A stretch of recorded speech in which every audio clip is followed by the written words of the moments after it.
Выпил с другом, лишился барсетки и телефона. А кто и как их похитил, просто забыл. Был сильно пьян. На это, видимо, рассчитывал злоумышленник. В полицию обратился сильно нетрезвый мужчина, который сообщил об ограблении. Но вот о подробностях рассказать не смог. Несмотря на это, полицейские все же смогли вычислить подозреваемого. Как расскажет Вероника Гайнудинова.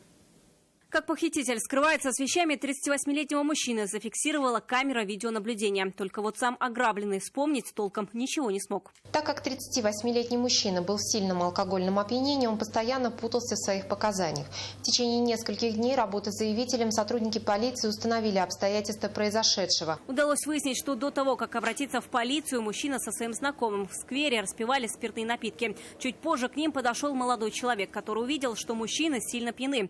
Он воспользовался их состоянием, выхватил у потерпевшего барсетку и убежал. Там, в числе прочего, был и мобильный телефон. Пострадавший попытался догнать похитителя, но не смог. Состояние опьянения давало о себе знать. По данному факту органами дознания возбуждено уголовное дело по признакам состава преступления, предусмотренного частью 1 статьи 161 Уголовного кодекса Российской Федерации «Грабеж». Вскоре оперуполномоченные отдела полиции Московский установили и задержали подозреваемого. 29-летний задержанный свою вину признал и рассказал, куда дел мобильный телефон потерпевшего. Похищенное средство связи полицейские нашли в одном из пунктов приема.